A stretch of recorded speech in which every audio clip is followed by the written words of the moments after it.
Hello, everybody. Welcome to the Canadian Shield. My name is Sterling, and I'm your host. So there has been a big swing in Europe, and I'm sure it's got the globalists and the far left very upset. The right-wing parties are basically taking control of, I'd say, 70% of Europe. Certainly 70% of people polled in Europe have decided that one of their biggest issues is immigration. And I mean, I have a couple of things to say about it. However, I think that what we should look at is what Canada's position on it. Now, I know that people want to tell you that, being right wing is a bad idea, but one thing I can tell you with absolute certainty, when the right wing makes more money, they're always better with money. Socialism, the far left, the left wing, as you can see, just causes a lot of damage, thinking in their mind that they're going to remake the system in their own mind. But they're never going to remake a system. The system has been around because people found what worked, right? Long before there was worried about, the politics of the situation. They simply looked for what was the best to improve their caliber and quality of living. All right, I'm going to let you listen to Justin Trudeau talk about the rise of the center-right groups in Europe and listen to his response, which I found to be very eye-opening. However, before I get into it, I would encourage you to like, comment, subscribe. It really goes a long way to helping this channel. If you want to have memberships, if you'd like to support the channel further. Otherwise, let's listen to this. We have seen around the world a rise of populist right-wing forces in just about every democracy that we've seen. And it is of concern to see political parties choosing to instrumentalize anger, fear, division, anxiety. My approach has always been to respond to it.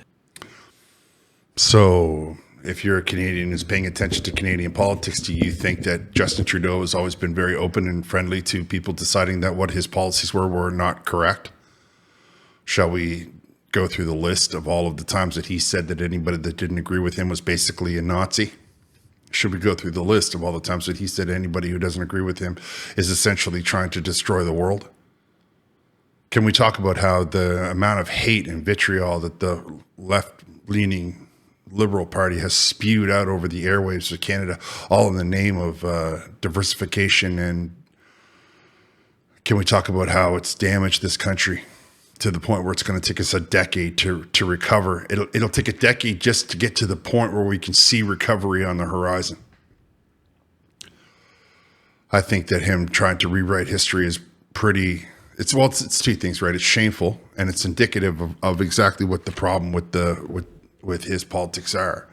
He doesn't care about you or me, he only cares about telling you what you want to hear so that you'll give him the fancy paycheck and the high-end vacations that we as Canadians always end up paying for. The fact that he drives around with 15 bodyguards and high-end eight-cylinder vehicles that spew out no end of carbon, while he demands you and I take rollerblades in the snow.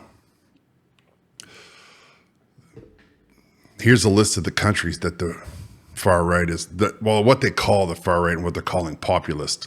And first, let me establish that most of these are center right, and most of them, I hate the term populist. They try to make it with this negative connotation, but every politician will say what you want to hear. And no politician comes out and says what you don't want to hear. So every election is a populist. Every single solitary one of them, whether it be a beauty queen, whether it be a homecoming king and prom queen, all of that stuff. It doesn't matter what it is. If somebody is trying to get your vote, they're trying to be popular. It's all populist.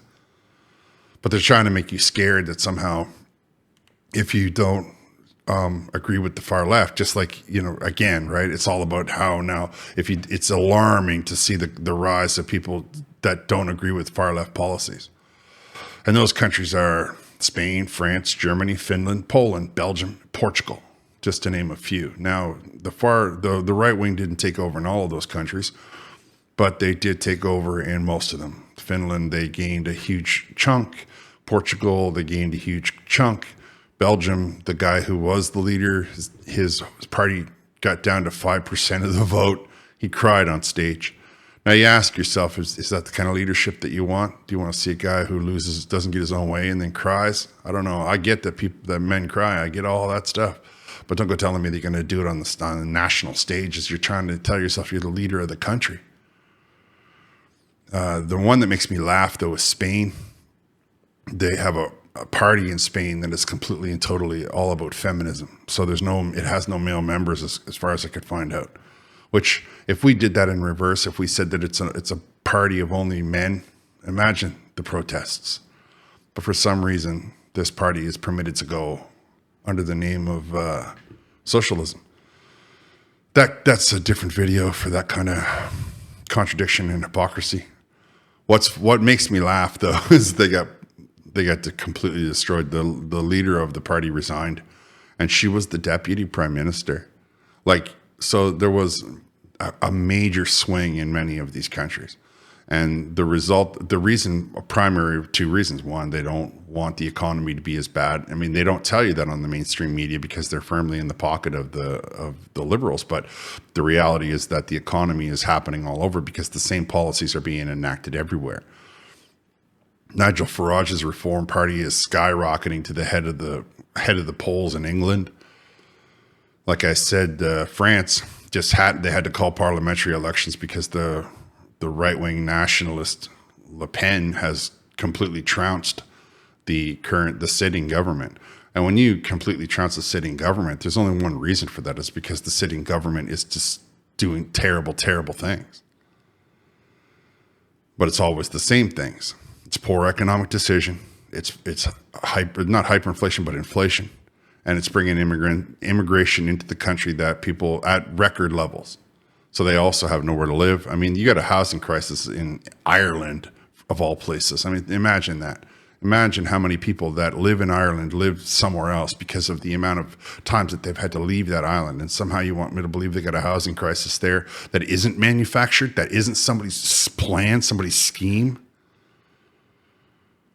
Who benefits? What we need to ask ourselves when you see a housing crisis, who is benefiting? Is it the people? Is it the corporations? Is it the people that get the money from the bank? Is it the bank? Ask yourself that whenever you see somebody struggling, when you're overpaying for rent, who actually is benefiting? Because the 99% of people in this country that have to pay rent are not benefiting.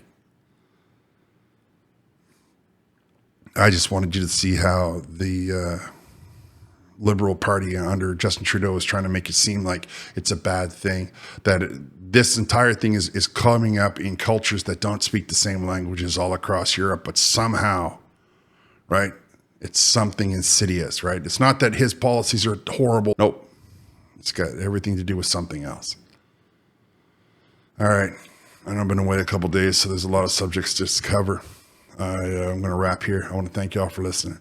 I would appreciate it if you would like, comment, subscribe, hit the notification bell, share this channel with all of your friends. Talk to you next time.